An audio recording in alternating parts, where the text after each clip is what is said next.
Muito boa noite. Eu queria começar o nosso Jesus e Saúde Mental de hoje. E é sempre especial quando temos o nosso amigo Sérgio Lopes, que podemos então aprofundar algumas reflexões com uma música que tem ecoado muito na minha mente, que é da Edith Piaf. Non, je ne regrette rien. Ne le bien, ne le mal, nem o bem, nem o mal, porque tudo que aconteceu me fez o que eu sou hoje. Isso é no passado, ultrapassado, e eu começo minha vida a partir de agora. Não, eu não me arrependo de nada. Para podermos lidar com memórias, para poder lidarmos com emoções, para podermos lidar com a nossa história desta e de outras existências, é preciso que nós possamos ter essa postura que a Edith Piaf muito bem cantou nessa música. E, de certa forma, ela ressurge em um momento em que todos estavam pensando que ela não tinha mais uma carreira para conseguir ir para frente, porque ela estava muito deprimida, além disso, com um quadro de alcoolismo, e tinha uma cirrose hepática. E ali, encontrando essa música que um compositor havia lhe apresentado, ela ressurge, digamos, da cinza e nos propõe essa perspectiva do desapego. Nem ficarmos presos ao que foi bom, lamentando o hoje aparentemente ruim, nem também ficarmos presos ao que foi ruim, lamuriando as consequências do passado no hoje. Estarmos aqui e agora, na perspectiva do que a doutrina espírita nos convida da reencarnação. Se ela fosse reencarnacionista e se a música trouxesse a perspectiva da reencarnação, provavelmente essa ideia do começo agora seria ainda mais verdadeira, porque estaria nos colocando de um certo esquecimento terapêutico que Deus nos dá nessa vida para que a gente possa seguir em frente, tocar o barco. E isso vem tudo a ver com a nossa lei estudada na noite de hoje, a lei de destruição. Como essa lei de destruição pode se articular com construção de saúde mental. Sobre os cânticos da Edith Piaf, eu queria convidar você para ficar conosco, comigo e com Sérgio Lopes esta noite, mais uma vez.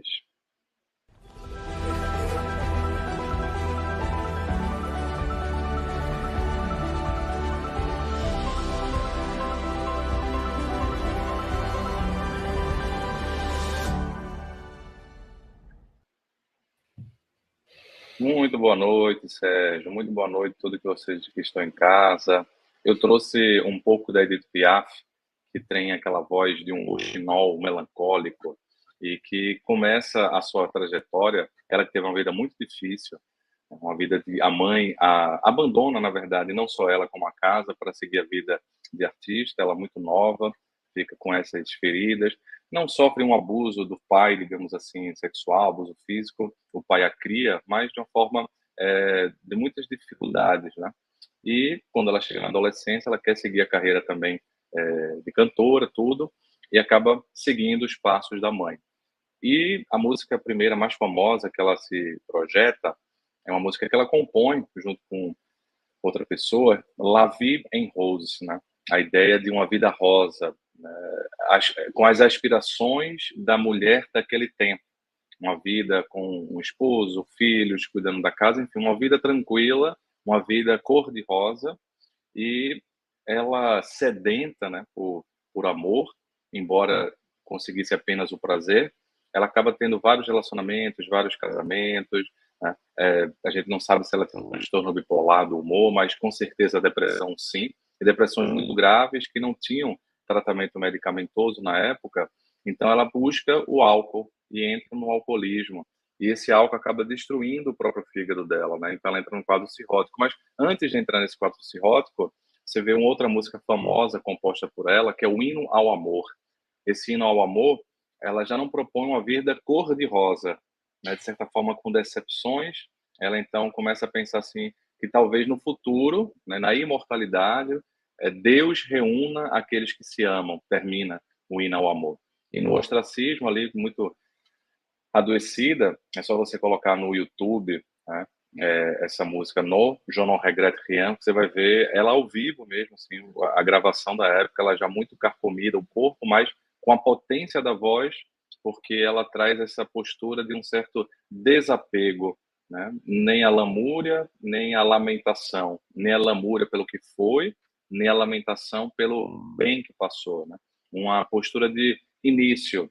E eu acho que isso tem a ver com a perspectiva da destruição na lei moral que o Espiritismo nos traz, é, por dois vieses, né? O viés que a gente pode entender a lei de destruição como uma lei de transformação, mas acho que tem um pouco mais de profundidade, não só transformar. Me parece que tem algumas coisas assim que preciso começar do zero, né? Digamos, realmente passar por um processo de destruição que nos remete a uma série de reflexões. E pegando um pouco o exemplo da vida da Edith Piaf, eu queria agradecê-lo mais uma vez por estar aqui e passar a palavra para você, para que você possa começar aí nossas reflexões também. Leonardo, boa noite, amigos da TV Mansão do Caminho, um prazer estar aqui. Fiquei pensando, Leonardo, enquanto você falava da Edith Piaf, fiquei pensando assim, quem de nós não tem alguma destruição dentro de nós, né? A destruição, ela convive com a conservação. No nosso encontro anterior, falávamos sobre lei de conservação. E Kardec situa a lei de destruição. Claro que quando Kardec avalia esse assunto, esse tópico, ele irá trazer a lei de destruição em torno da questão dos aspectos da guerra, dos fenômenos naturais. Mas talvez um desafio para nós hoje seria pensar no que há de destruição dentro de nós, como um princípio psíquico também. Porque algum tempo depois do advento do Espiritismo, no final do século XIX, quando Freud estudará, principalmente depois de 1900 até 1920, primeiro ele teria falado em instintos de conservação, mas lá em 1920, 1919, 1920, ele percebe que existe dentro dos seres humanos uma força contrária à conservação, que ele chamou de pulsão de morte. Ele já havia estudado a pulsão de vida, e ele percebeu que na pulsão de vida existem dois instintos, coincidindo com Kardec: instinto de conservação e instinto sexual. Né? A conservação, a perpetuação da espécie, e a libido, eros, né? Que seria, que na visão espírita seria a lei de reprodução. Então seria assim, pulsão de vida, instinto de sexual, né? Pulsão de vida, lei de conservação, lei de reprodução, instinto sexual, instinto de conservação. Kardec lança em forma de leis, Freud lança em forma de instintos na apresentação. Mas depois ele se dá conta que algo dentro do organismo trabalha ao contrário da conservação. Né? Ele percebeu principalmente quando ele estudou a compulsão à repetição e nos traumas de guerra. Ele viu que estes fenômenos eles permanecem na mente e que o ser humano ele tem algo de destrutivo inato dentro dele também. Ele chamou de pulsão de destruição. É quando ele fala assim que toda a nossa vida tem uma finalidade, segundo Freud, segundo a psicanálise lá no seu início. Nem todos os autores psicanalíticos concordam com isso. Depois de Freud teve o Winnicott, que pensou um pouco diferente disso aí. Mas Freud lá no início dizia assim: tudo que a vida pretende é chegar ao fim. E ele chamou isso de princípio do nirvana, que é retornar de onde nós saímos. Olha que interessante. E Freud dizia assim: nós viemos do inorgânico. Nós viemos da onde não havia consumo de energia, onde havia uma inércia, um estado de zero, um estado zero.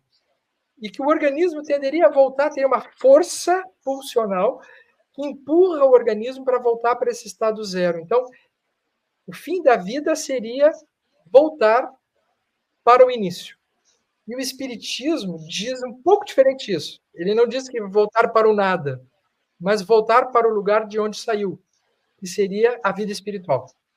Então, existe uma coincidência. Aliás, tem uma passagem muito bonita no Evangelho segundo o Espiritismo que fala sobre essa pulsão de morte. De outras palavras, no capítulo, na parte do item A melancolia, que diz assim: sabeis por que às vezes uma vaga tristeza se apodera dos vossos corações e vos leva a considerar amarga a vida? Olha só que interessante o que ele diz.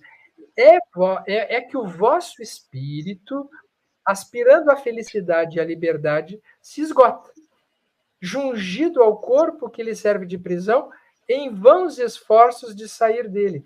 São inatas no espírito de todos os homens as aspirações por uma vida melhor. Ou seja, existe algo que nos convida a retornarmos para a vida espiritual. Isso se dá através da lei de destruição. Ninguém quer viver para sempre. Né? Existe algo que diz assim: tem hora que tem que envelhecer, tem hora que tem que morrer. Isso é um princípio natural. É claro que se esse princípio estiver vigorando dominante, nós vamos nos tornar destrutivos. Então, por isso que existe o instinto de conservação, que em equilíbrio com o instinto de destruição, nós vamos procurando manter este estado de harmonia até o final da vida. E só para não alongar muito, Leonardo, lá no túmulo de Kardec diz assim: nascer, morrer, renascer ainda, progredir sempre, tal é a lei. Mas eu acho muito importante, assim, nascer, morrer. Muitas vezes nós, espíritas, pulamos essa parte do morrer. Nascer, vida eterna, segue vivendo e já renasce depois. Não, para renascer precisa morrer. Então, nós morremos. O Leonardo vai deixar de existir, o Sérgio vai deixar de existir, como o Leonardo, como o Sérgio. Quando a gente morre, a gente perde a nossa identidade nesse momento e depois vai seguir outras etapas, com outros ingredientes, com outras situações. Mas nascer, morrer. Lei de conservação, lei de destruição. Nascer, lei de conservação. Morrer, lei de destruição. Renascer ainda, lei de reprodução. E por aí nós vemos as leis morais, que é o nosso assunto, né, na saúde mental, cursando dentro desse princípio fundamental, que Kardec já havia percebido isso lá na época da codificação. E mais uma coisa, Leonardo, que é interessante, porque quando Kardec pergunta para os espíritos, ele usa esse termo. Na pergunta 728, ele pergunta no item A, assim, o instinto de destruição teria sido dado aos seres vivos por desígnios providenciais? Olha que interessante. Kardec usa esse termo, o instinto de destruição. Kardec também já percebia que existe uma parte da nossa instintividade que visa a destruição. Né? E aí os espíritos não corrigem Kardec, não dizem assim, não existe instinto de destruição. Eles não dizem, olha, não, só tem vida. Não, eles dizem assim, as criaturas são instrumentos de que Deus se serve para chegar aos fins que objetiva. Para se alimentarem os seres vivos reciprocamente, se destroem. Destruição essa que obedece a um duplo fim: a manutenção do equilíbrio na reprodução, que poderia tornar-se excessiva, e que utiliza os despojos do invólucro exterior, que sofre a destruição. Então, assim, na lei natural está prevista a destruição. Isso é muito interessante. Isso é um assunto muito importante da gente falar, porque esse instinto de destruição, ele nos anima. E aí, Leonardo, a gente pode render bastante esse assunto daqui para frente. Porque, de certa forma, essa, devo até dizer que é uma das leis que eu achei mais difícil de conseguir compreender de fato, porque geralmente é mais fácil entender destruição como transformação, né? Quando você pensa em transformação, mas existe um que a mais, um que a mais de renovação total, né? De escombro, algo que precisa ter escombro para você ressurgir. A ideia que Castro Alves traz, Sérgio, uma poesia dele chamada Marchemos, que dá a ideia de movimentação, né? Marchemos. Ele começa assim: há mistérios peregrinos nos mistérios dos destinos, ou seja, tem coisas que a gente não sabe aprofundar totalmente. A gente racionaliza, intelectualiza, mas no final das contas continua um mistério peregrino, ou seja, um mistério que permeia, que peregrina a nossa existência, o universo, nos mistérios dos destinos. Aí ele fala assim: da luz do Criador nós nascemos, múltiplas vidas vivemos para a mesma luz volver, que é um resumo da visão espírita, né? E aí quando você traz o princípio do Nirvana, na psicanálise, na visão de Freud, é interessante que quando a gente pensa assim, da luz do Criador nascemos, voltamos para a luz do Criador, fazemos um caminho e depois retornamos. O Nirvana, aí a gente vai pegar o hinduísmo e o budismo, que é onde a gente encontra essa Uhum. ideia.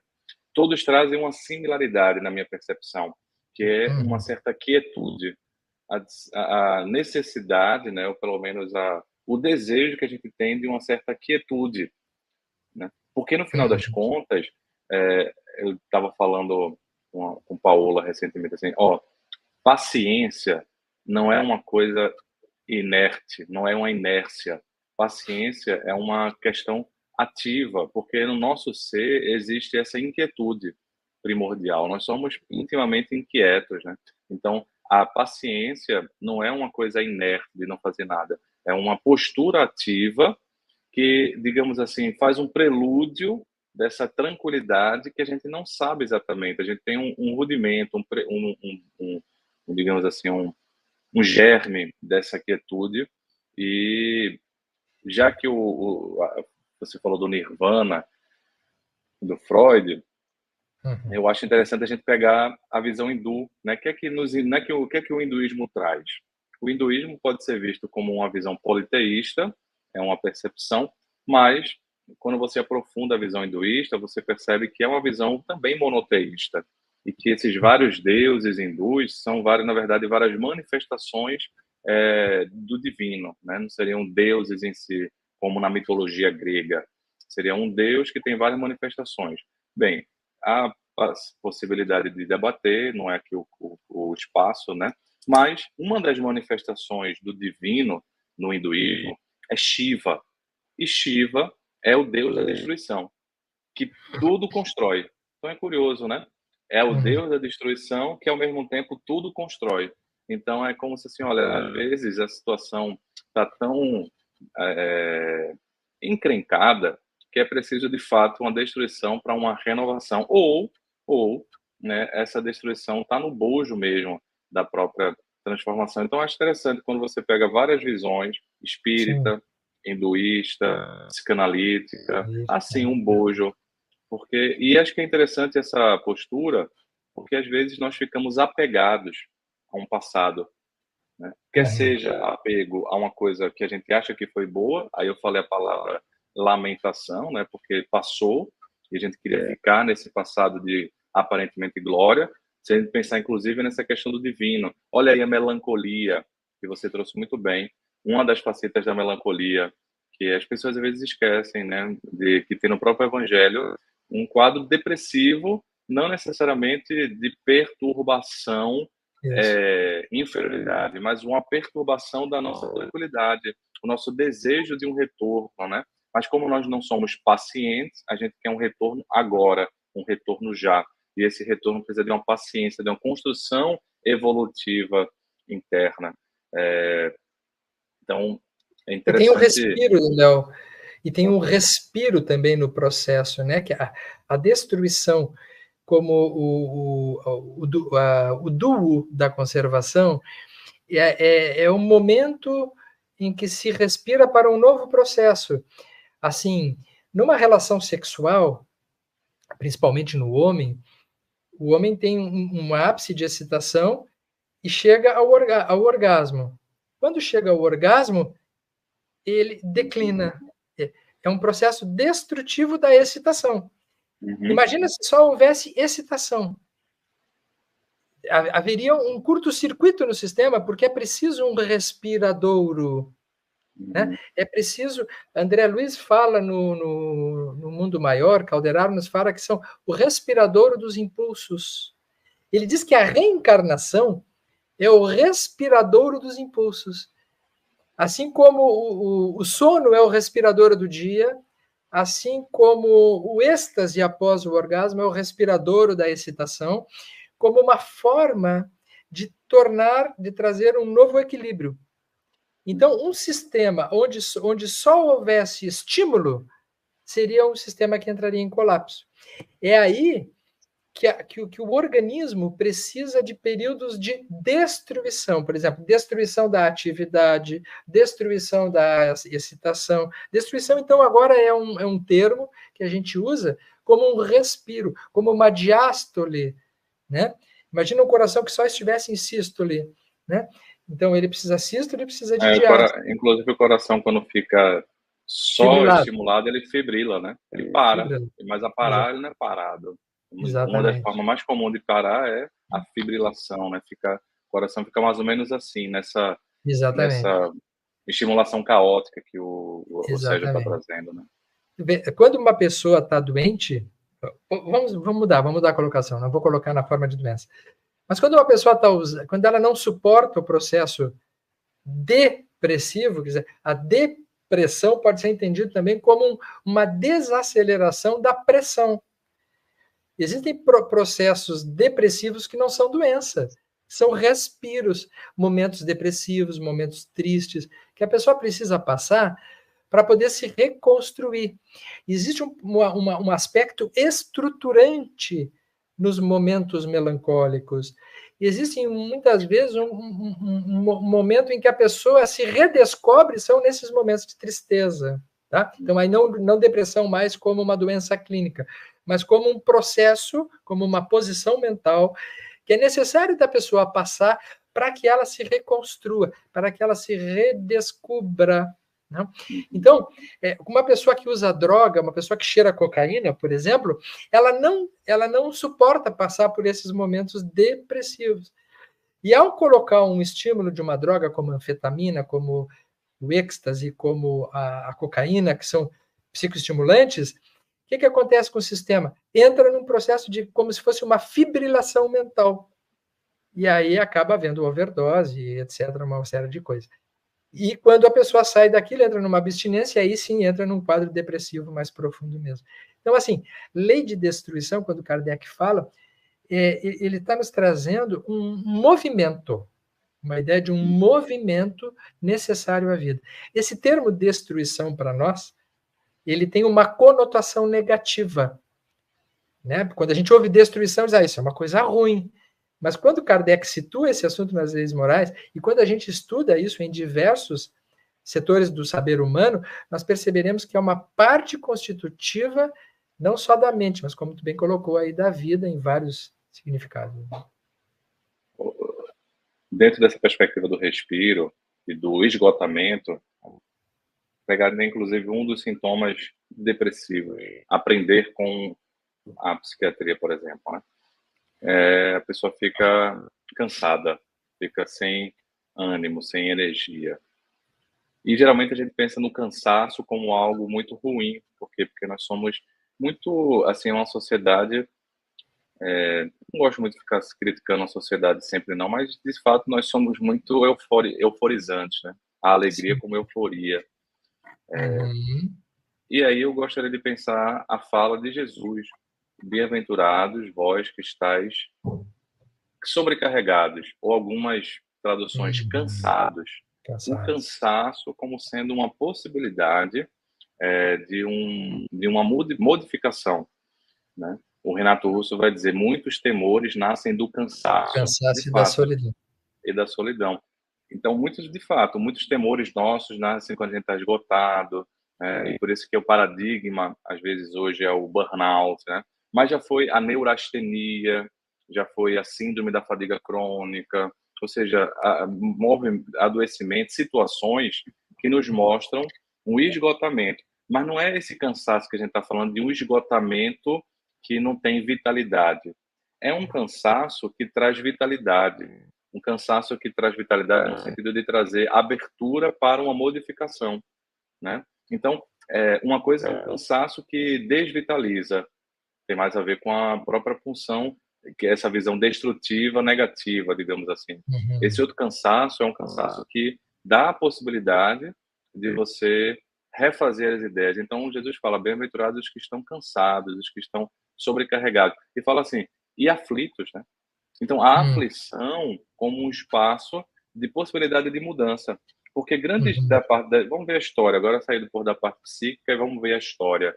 Grande parte Uhum. das vezes, as guerras, elas acabam não por causa do amor, não por causa da paz em si, e sim Mas porque as da pessoas estão exaustão. cansadas, estão exaustas, né? Cansadas. Então, o cansaço é inclusive uma possibilidade divina de a gente poder, eu digo assim, Sérgio, o cansaço às vezes é a brecha que Deus encontra para construir o amor em nós, né? Com Ah, certeza, é Leonardo, uma claro. brecha, né? Se nós tivéssemos só o amor, nós não nos descobriríamos amorosos, porque no amor existe destruição, Uhum, né? É porque Deus nos ama que está embutido na lei de Deus a lei de destruição. Então uhum, existe um momento do amor que é um momento de descenso, de esgotamento, de aflição. E eu acho que esse momento que você muito oportunamente traz esse aspecto para a nossa reflexão, eu me lembro da importância do luto. Do uhum, luto. No nosso meio, nós estamos falando prioritariamente aqui, certamente, para espíritas, né? E no nosso meio existe muita confusão em relação a esse assunto. Quando alguém morre, a outra pessoa entra num luto, ou pelo menos deveria entrar, porque quando a gente perde uma pessoa, a gente perde mesmo. A gente uhum, perde fisicamente, ela não está mais aqui. E é muito importante entrar em contato com sentimentos que fazem parte deste momento, como a tristeza, a saudade. Esse é um momento de falta de energia, é um momento que não se tem vontade de fazer as coisas. Isso não é doença. Muita gente procura o psiquiatra para tomar remédio para não sentir isso. uhum. O sentir isso é fundamental, porque este momento em que nós entramos em contato com esta falta, ele é estruturante. Como é que eu sou sem este outro, sem esta outra pessoa? Como é que eu me redescubro sem ter esta companhia? Certo? É, Então, esta reconstrução que tu fala é muito importante. E eu chamo a atenção para a nossa reflexão aqui, assim, do cuidado que a gente tem que ter como espírita, para logo após que se perde uma pessoa, não ter que ir atrás imediatamente de médiums para receber mensagens espirituais de imediato, como uma tentativa de negar o fato. uhum, Sabe? Independente da questão consoladora, que nós sabemos que existe um trabalho específico em relação a esse fato, mas como ideia, é muito importante a gente pensar que é importante suportar a ausência. Porque quem não suporta a ausência do outro, não suporta a si mesmo. Não se suporta. Porque é da vida que a gente nasce e morre. E quando uma pessoa morre do nosso entorno, é para nós vivermos sem ela e não para ficarmos em contatos espirituais incessantes, como se a pessoa tivesse ido morar na cidade vizinha. uhum. E a pessoa quer continuar a vida como se ela não tivesse se modificado, entende? Uhum. Então, É com porque todo o respeito, esse momento aí, né, Sérgio, é muito difícil porque existe uma sensação de estar perdido. O luto e essa dor traz uma sensação assim, e agora? O que é a minha vida? Reconstruir traz a ideia, e agora? Como é que vai ser minha vida? Até então, eu tinha um planejamento, eu tinha um propósito, tinha uma ideia. E é interessante que no luto, a saudade não é só do que passou, é uma saudade do futuro que não vai chegar daquela forma exatamente. que a gente estava pensando. E essa dá uma sensação assim de estar perdido, desnorteado, né? E essa é uma dificuldade de a gente sentir. E aí eu acho bem interessante um filósofo coreano contemporâneo, o Byung-Chul Han. Ele cita muito o Heidegger e tem um livro dele, acho que é A Sociedade da Transparência. Ele fala muito interessante desse esvaziamento terapêutico. E aí eu acho interessante isso que eu estou querendo dizer.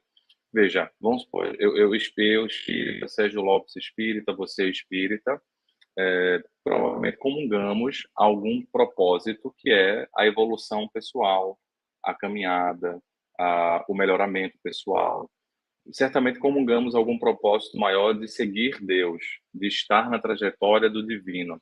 Esse é um propósito maior. Mas às vezes na vida, e aí é momento de perda, quer seja de pessoa física, quer seja de status, de posições, de tantas perdas, né, que simbolizam luto, em que a gente sabe do propósito maior, mas não sabe o próximo passo que vai ter que dar. E muitas vezes a gente quer o passo a passo, né? E é esse passo a passo que a gente tem que se esvaziar, meio, se dá a possibilidade de estar meio desnorteado, meio perdido, embora sabendo qual é a trajetória final. Mas qual o caminho agora? Eu vou para a direita, vou para a esquerda, qual o passo? É importante se esvaziar, porque esse é um momento muito criativo, no sentido de trazer coisas novas à tona, às vezes até ressurgir memórias, ressurgir tendências positivas que precisavam ressurgir. Mas como a gente está muito apegado um passo e não tá com muito medo de vivenciar essa sensação de perdido, a gente às vezes não consegue, né, transcender, que é uma das principais perspectivas. Mesmo quando vem comunicação, né, Sérgio, eu tive uma experiência muito interessante de uma pessoa que me permitiu contar, e já contei algumas vezes, mas a comunicação não vem tão rápida, né? Se vier, vem quando é terapêutico. Se vier muito rápido, às vezes é mais perturbador. Eu já vi Claro. algumas situações, né, Sérgio, que o Sérgio também, de mais perturbar e mais desnortear do que ajudar. Às vezes vem a coisa mais vaga, uma sensação, mas as pessoas querem aquela resposta. E nós, as pessoas assim, nós, seres humanos, queremos uma resposta muito concreta Concreta. que alivie, assim, no sentido de, como você falou, como se estivesse perto, né? E eu me lembro que essa jovem, ela se sentia extremamente desnorteada, né? Um momento desnorteada, veja que coisa curiosa, desnorteada em qual passo seguir. Mas foi nesse momento de luto que ela se encontrou mais ainda com o divino. E aí ela era uma jovem médica, e aí passou ajudando várias pessoas. Depois de um tempo, Sérgio, ela recebeu uma carta que não tinha como não ser autêntica. Nomes, eu falei, mas tu não deu nenhuma entrevista? Não, não dei nenhuma entrevista. O teu nome em algum local, tem rede social para ver, não tinha nada que pudesse captar aqueles nomes, sabe? E foi realmente, no momento adequado, foi restaurador, mas ela precisou vivenciar, em terapia, inclusive, em ajuda, todo esse processo que o Sérgio está dizendo. Tudo muito rápido, né, Sérgio? Geralmente é meio perturbado. Se for muito, muito rápido assim, né, geralmente é meio perturbado. Eu quero sublinhar aqui que eu tenho muito respeito aos médiuns que trabalham com esse tipo de atividade, porque eles consolam muita gente. Mas isso aí é preciso fazer uma reflexão em torno da multidão de pessoas que imediatamente diante da morte de alguém já precisa imediatamente ter uma notícia. Isso é um sintoma da nossa época, por conta de que nós estamos vivendo um período muito forte de intolerância ao sofrimento e às frustrações. Aquilo que você falou, né? Nós vivemos uma era de satisfação imediata. E não são os outros, não, são a gente mesmo, né? Eu, na sexta-feira passada, eu saí de casa para uma atividade que eu tenho na sexta-feira, e quando eu cheguei no local, eu me dei conta que eu não tinha levado o celular. E aí eu olhei para minha mão, eu estava tremendo. Porque a primeira coisa que me passou na cabeça é assim, quanta gente vai me procurar e se eu precisar falar com não sei quem, e significaria assim ficar umas 3h30, 4 horas sem o celular. E aquilo já foi assim, eu fiquei pensando, mas quem sabe eu entro em contato para alguém mandar para mim, já fiquei tentando resolver no imediatismo, e depois eu parei para pensar, digo assim, mas a maior parte da minha vida eu vivi sem celular, eu já cheguei aqui, e as pessoas conseguem esperar, né? Aí eu relaxei, fiz a minha atividade, chegou no final do dia, ninguém tinha morrido, a vida continuava, e assim, mas este sentimento, principalmente com o celular, a gente tem muito isso, de uma certa fantasia, de algo ilusório, de uma conexão permanente. Não pode haver destruição da conexão. Eu novamente lei de destruição. Que seria esse desligamento necessário ao psíquico. Porque qual é uma das patologias da nossa modernidade, o Léo? É o não desligamento do psíquico. Pessoas que estamos vivendo com o WhatsApp permanente, a internet permanente, o conjunto de informações permanentes, e hoje nós temos um fenômeno mais perigoso ainda, que são as lives permanentes, os cursos permanentes pela internet. A pessoa chega a fim de semana, em vez de descansar, ela faz cursos de fim de semana para como continuar, para como recuperar a felicidade. E aulas para a pessoa ser feliz. É uma doença. É uma doença. Porque isso não combina com um respiro, com isso que nós falamos, com uma atividade que faz parte da mente, que faz parte do universo, que precisa do on e precisa do off. Nós precisamos do off.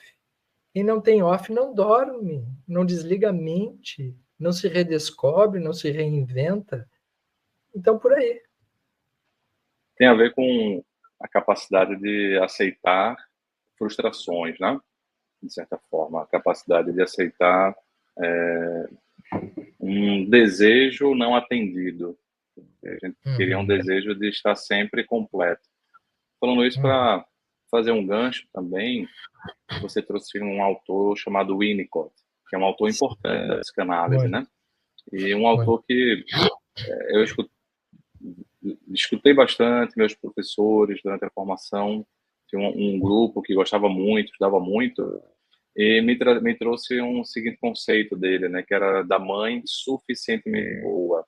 E me parece que a mãe suficientemente boa é aquela mãe que entende a sua limitação também, que não precisa ser boa, perfeita, ou seja, realizar todos os desejos da criança, do ser humano.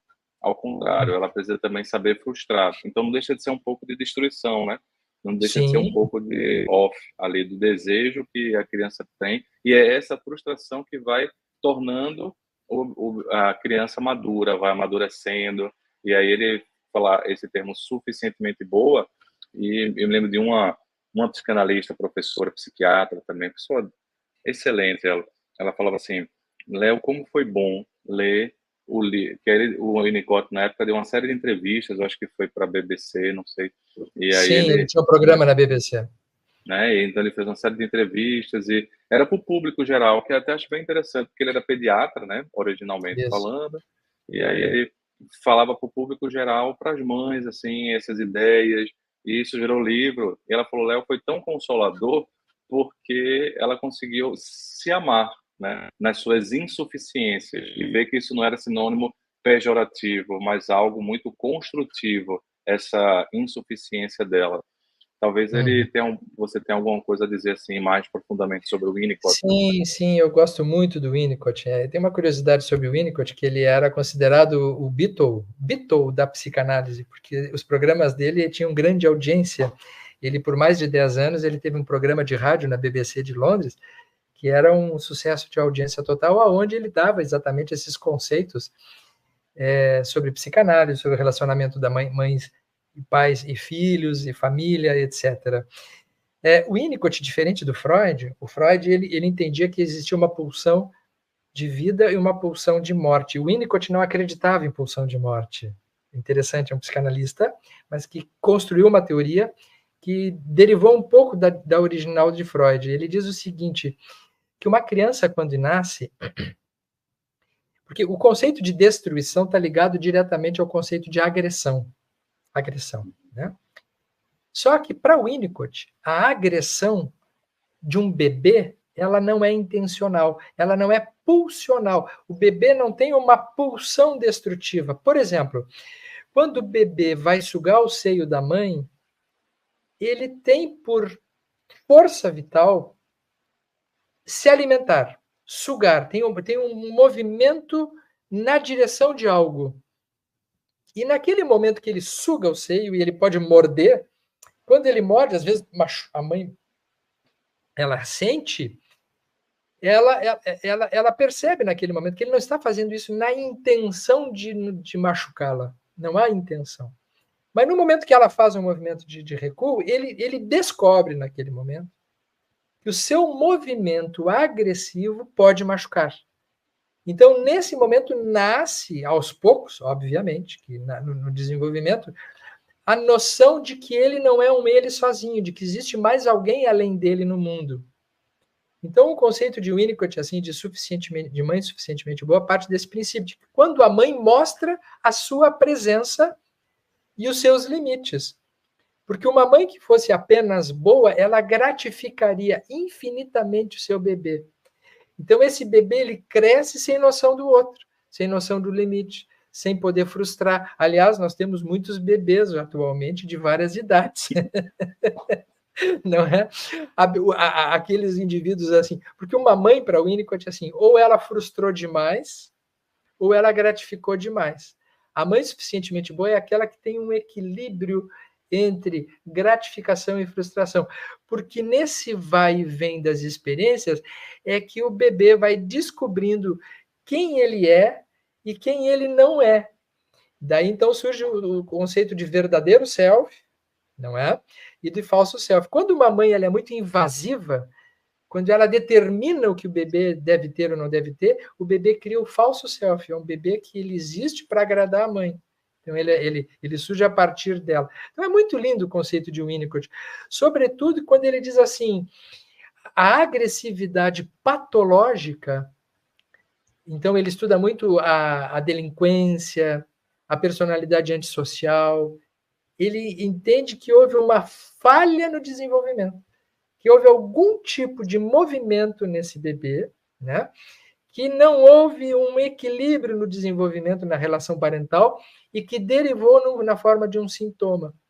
Então é como se ele, através da agressividade dele, estivesse denotando não uma maldade, mas dizendo ali alguma coisa que lhe faltou. Né? Isso é muito interessante. Tu quer ver uma coisa, aproveitando o teu espaço que tu está me dando agora aí para falar sobre o Winnicott? Eu acho que isso tem muito a ver com o que Jesus fazia. Eu não sei se vocês estão acompanhando, mas eu estou e estou achando muito legal um seriado que se chama The Chosen. Uhum. E é uma versão, obviamente, ficcional sobre a vida de Jesus, mas que, no meu entendimento, é a da que mais se aproximou daquilo que é razoável, daquilo que é plausível, provavelmente, do que aconteceu com Jesus. E nós temos o direito de criar o que quisermos, porque, afinal de contas, a gente pode e deve exercitar essa figura do Cristo dentro de nós de várias maneiras. E no episódio tem algumas cenas que me parecem muito bonitas. Jesus, quando escolhe os seus apóstolos, os seus discípulos, ele tem algumas escolhas dele que chamam a atenção. Por exemplo, quando ele escolhe Pedro, ele diz numa cena do The Chosen, quando ele diz para a esposa do Pedro, ele diz assim, eu acho que você gostou, ele dizendo para ela, eu acho que você gostou no Pedro a mesma coisa que eu gostei, que ele é selvagem. Ele é selvagem. Porque o Pedro, né, a gente sabe, no relato bíblico e no episódio, mostra um Pedro irritado, mas um Pedro autêntico. Quando a esposa dele sofreu algumas coisas lá que Jesus não protegeu, segundo o entendimento do Pedro, ele ficou muito indignado, ele ficou muito irritado com Jesus. Ele continuou seguindo, fazendo tudo que Jesus dizia, mas ele estava bravo com Jesus, ele estava indignado. E teve uma hora que ele chamou Jesus e disse, mas como que tu não protegesse a minha esposa e tal? E Jesus adorava isso. Adorava essa sinceridade, essa Autenticidade, agressividade. né? Porque não era uma Autenticidade. agressividade. É porque era autenticidade. A agressividade no sentido do selvagem é algo inato, que faz com que a pessoa seja de verdade ela mesma. Então, só para ilustrar que estes conceitos que nós estamos tratando hoje são muito importantes, porque nós só somos realmente de verdade uma pessoa se nós tivermos dentro de nós uma boa dose de agressividade disponível. Né? Ou seja, que dá medo, né? Acho que é uma das emoções que, quando falamos de agressividade, a gente está falando da questão filosófica, psíquica, energética, do ponto de vista científico assim, de emoções, isso tem muito a ver com a raiva, né? a emoção básica chamada raiva. Uhum. E raiva é tão comum no ser humano que há alguns teóricos das neurociências que dizem assim que o oposto da alegria não é a tristeza, é a raiva. É tão comum a raiva mais do que a tristeza. E, de Uhum. fato, é uma das emoções mais comuns, é um dos estados da alma mais comum de a gente sentir, mas é um dos que a gente tem mais dificuldade em lidar, né. Eu acho que é um dos Uhum. mais difíceis, assim, do ser humano, até porque a raiva gera guerras, a gente pensa muito na Sim, sim. raiva destrutiva. Tem uma passagem de Freud, não li a obra toda dele, mas dentro da formação, né, tem um texto que me deram em que ele percebe essa raiva, essa agressividade direcionado para si mesmo, Sim. gerando comportamentos destrutivos. Ele percebeu assim, às vezes tem uns pacientes que estão super bem e no momento que estão, sei lá, a análise caminhando, os pacientes abandonam o tratamento e Isso. depois voltam. E aí, Hum. só que quando eles voltam piores. E ele fica se questionando o que é que fazia, que força era essa que fazia com que o paciente abandonasse justamente na fase melhor e Hum. voltasse pior. E aí ele vai propor, achei muito inteligente a percepção dele, a questão de uma culpa, né? Um comportamento de culpa inconsciente que fazia com que a pessoa se É. martirizasse, voltasse ao estado anterior destrutivo, ou seja, de adoecimento, de sofrimento, né? E aí a gente pode usar esse termo hoje mais popular, um auto-boicote. Se a gente quiser fazer uma analogia com a doutrina espírita, eu tenho feito muito, Sérgio, analogia com auto-obsessão, que está na base das obsessões, né? A gente só entra numa obsessão porque a gente se auto-obsedia. E essa auto-obsessão não deixa de ser um comportamento, não deixa de ser uma postura mental que nos leva a um comportamento de sofrimento pelo sofrimento. Não é um sofrimento depurador, não é um sofrimento que lesiona, é um sofrimento masoquista, porque nos Mas o leva a algo não construtivo, né? E o Freud traz Uhum. essa questão. Por que eu estou falando da culpa, da raiva? Porque culpa é uma raiva contra si mesmo, né? Mágoa, Exatamente. uma raiva para com o outro, né? E Uhum. aí a gente está falando dessas mesmas energias destrutivas de forma mais é, patológica, mais atrapalhada, mais não construtiva. Acho que esse Uhum. é um ponto importante que eu acho que a gente vê muito, né? Pelo menos em nós, nas Sim, pessoas, nos pacientes, em nós mesmos, né? sim. O Freud, ele chamava isso de reação terapêutica negativa, principalmente o paciente chegando no final da análise, quando começava a ter grandes melhoras e sentindo muito bem, daqui a um pouco começava a ter uma piora, começava a entrar numa coisa destrutiva, e se o analista não se dá conta bem disso, ele não entende o que está se passando ali. Freud achava que esse era um momento que o paciente estava regido pela pulsão de morte, né? O Winnicott já pensava um pouco diferente isso, ele já achava que quando o paciente entrava nesta reação negativa, era possivelmente já em relação a alguma falha na relação terapêutica, de alguma coisa que passou despercebido, que o paciente começa a atacar para que o analista possa ajudar ele a reconstruir algum processo interno da sua vida lá atrás, provavelmente ligado a culpas e outras coisas, que ficaram mal direcionados e que aparece agora na transferência. Mas são esquemas referenciais importantes, porque tem pacientes, né, que são mais destrutivos mesmo, tem pessoas que são mais destrutivas, tem pessoas que são mais autodestrutivas, tem pessoas que têm essa capacidade. Então, existe de todo tipo de gente no mundo, mas eu concordo contigo numa coisa muito importante que tu trazes aí. Não que a gente esteja fazendo uma apologia à agressividade, ninguém está fazendo uma defesa para a agressividade, mas querendo dizer que ela faz parte do humano, assim como a sexualidade. Então, ela não pode ser demonizada, porque Jesus não fez outra coisa senão acolher essas demandas e poder apresentar um tipo de resposta em que ajudava a pessoa a ela se redescobrir e se reinventar. Então foi assim com Pedro, foi assim com Saulo de Tarso, foi assim com o Mateus, né? O Mateus tem uma cena muito bonita no The Chosen que mostra a Maria Madalena uma hora que ela se sente culpada, e ela volta de novo lá para o prostíbulo dela, né? Ela volta para a zona vermelha E quem é que vai lá para resgatá-la? Jesus pede que vá Mateus falar com ela. Porque Mateus era um coletor de impostos, era uma pessoa considerada de má vida, a autoestima dele era péssima. E aí, então, ele vai até ela lá, e aí ela diz assim, eu sou um lixo. Ela diz, eu sou um lixo, eu tenho muitas coisas imundas dentro de mim. Eu não tenho por como ir acompanhar aquele homem, Jesus, né? E aí Mateus diz uma coisa muito bonita para ela, assim, ele diz assim, Maria, eu não tenho nada que preste dentro de mim também. Eu sou sujo por dentro. E naquele momento que ele diz isso, ela se sente igual a ele, ela se sente acolhida por ele, porque ele é igual a ela. E aí a gente pergunta, quem de nós não é? Quem de nós é limpinho? Quem de nós é uma flor maravilhosa, perfumada? Às vezes a gente gostaria que fosse, mas não é. Nós temos as nossas sujeiras. E ele chega para ela e diz assim, eu não sou uma pessoa boa. Ele diz exatamente assim, eu não sou uma pessoa boa. E é por isso que eu venho aqui para te dizer que esse homem que está lá, ele gosta das pessoas que não são boas. Porque essas pessoas que não são boas são aquelas que têm coisas a melhorar, coisas a avançar, e somos nós. E ela se sente tão acolhida naquele momento que ela volta com ele. E quando Jesus recebe os dois, ele dá risada, dizendo, é exatamente isso, né? Eu não estou aqui para os sãos. Não são os sãos que precisam de médico, né? Léo, tem uma coisa muito interessante que sempre me... Outro dia, um conhecido meu que trabalha na área no sistema prisional, na área criminal, ele diz uma coisa assim, que quando no sistema prisional tudo está muito calmo demais, tem que se desconfiar. Porque lá dentro, quem está preso são pessoas que têm um histórico de conflitos dramáticos. E o esperado normal é que eles estejam em conflito. Então, quando está tudo muito calmo no presídio, é muito provável que estejam planejando alguma rebelião.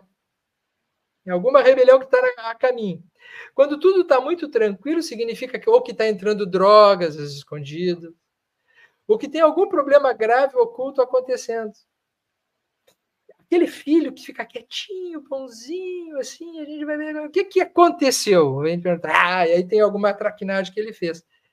Nós, seres humanos, quando estamos bonzinhos demais, quando tudo está calminho demais, é bom de desconfiar que ali tem alguma coisa que não está bem. Porque o nosso natural é de nós termos conflitos, termos aflições, termos essas coisas humanas, né? Certamente, Sérgio, por isso, pela negação da raiva, consequentemente, a negação da culpa, negação da mágoa, é que nós temos muita dificuldade em perdoar. Porque, veja, perdão é um remédio para lidarmos com raiva. Culpa, auto-perdão. Mágoa, perdão dos outros. Então, só tem sentido falar de perdão se nós admitimos a existência de uma raiva, quer seja por culpa ou de mágoa. Então, antes mesmo da pessoa admitir que está sentindo raiva, ela já vai para o perdão. Então, ela não vai conseguir perdoar, ela vai conseguir negar. Exatamente. Né? Mas perdoar não, porque precisa, é o remédio para isso. Fazendo uma analogia, porque não é uma doença, raiva, mas, digamos assim, é o antídoto, é a postura que faz com que a gente possa direcionar, né, essa raiva, porque é importante, vamos supor, se a gente não identifica que nós estamos sentindo raiva, a gente pode, inclusive, amar literalmente a agressão que recebemos. E aí a gente acaba se identificando tanto, você falou do presídio, acaba se identificando tanto com o agressor que nos tornamos agressores também.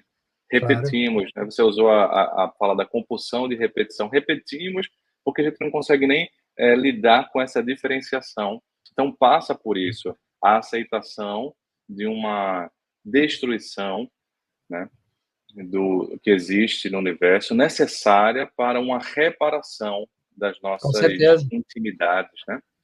A importância do se conhecer a si mesmo, né, Léo? Porque a raiva existe dentro de nós? Existe. A questão é saber onde é que ela está. Uhum. É descobrir. E para isso a pessoa precisa se olhar.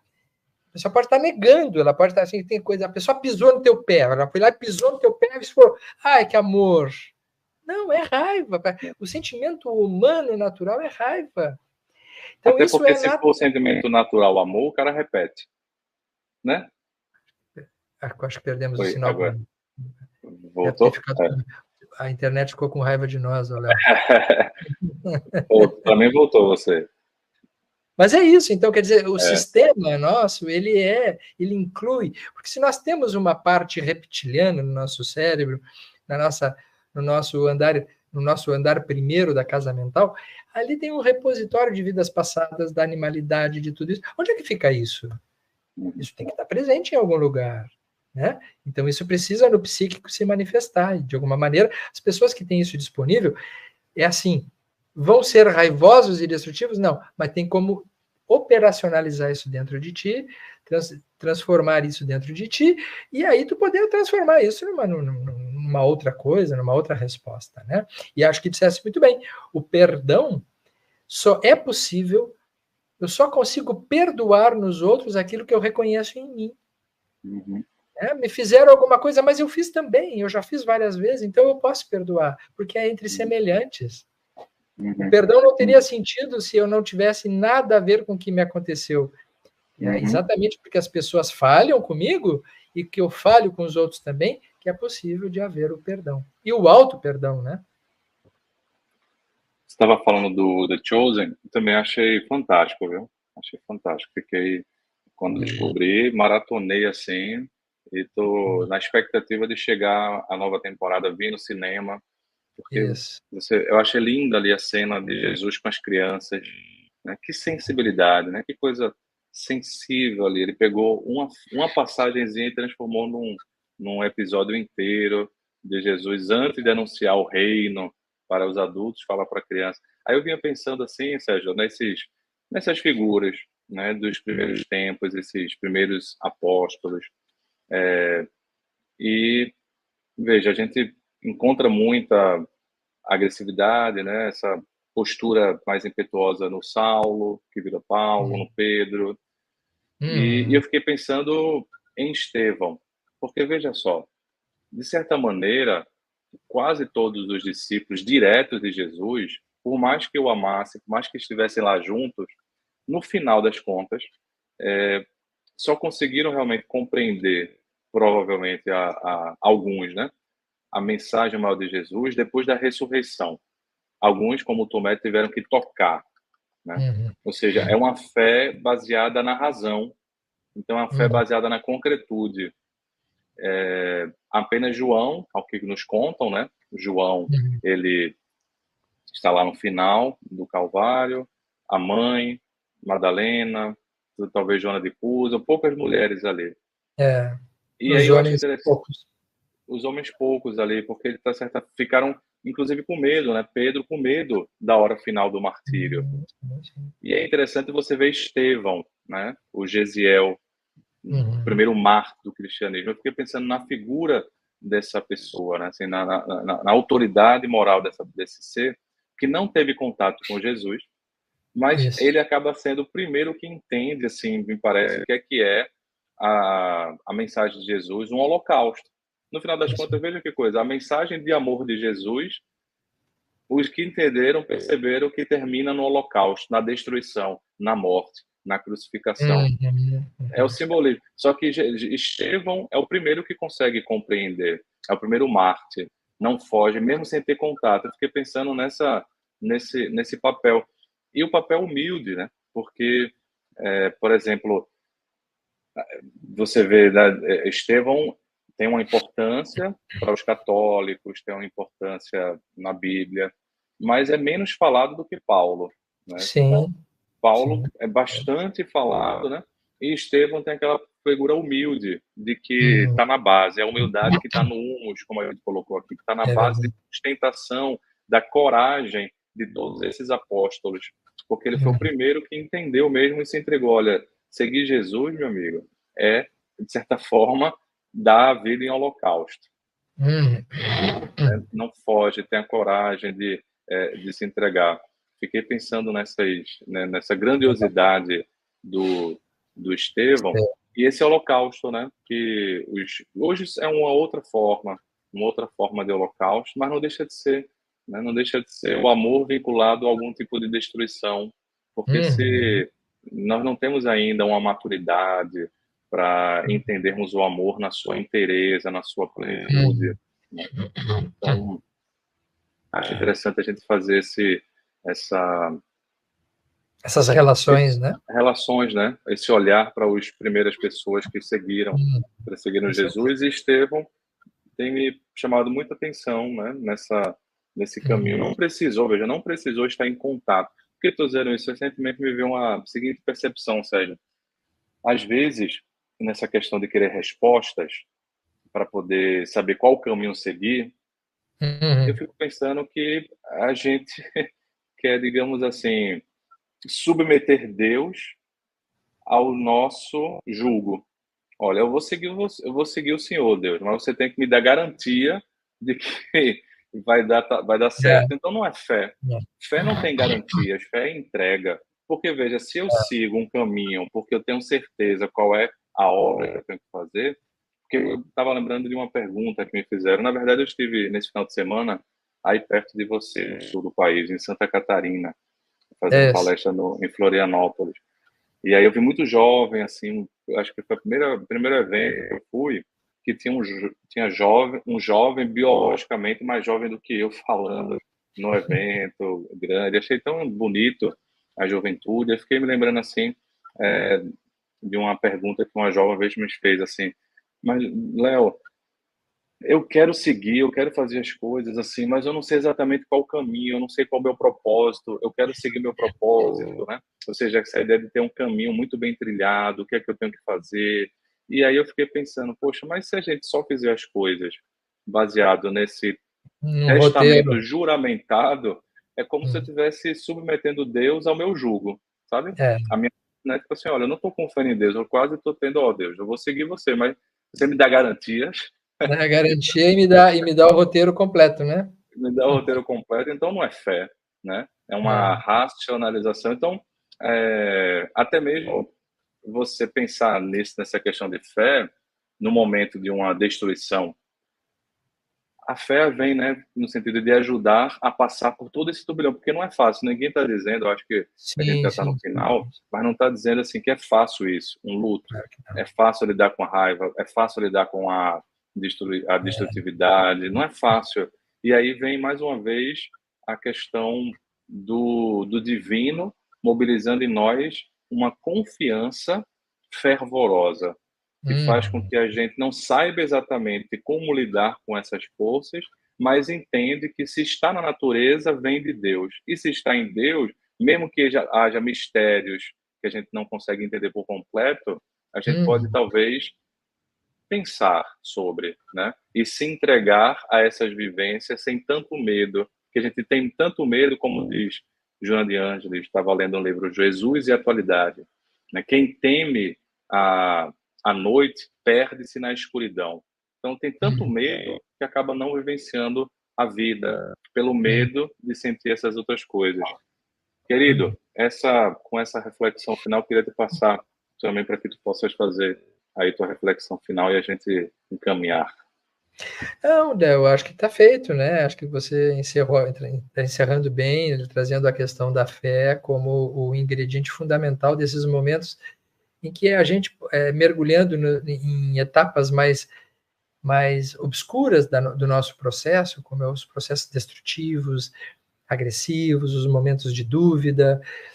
A fé realmente é esse ingrediente fundamental para que a gente possa descobrir, não no externo, mas no interno, daquilo que nos anima a seguir em frente.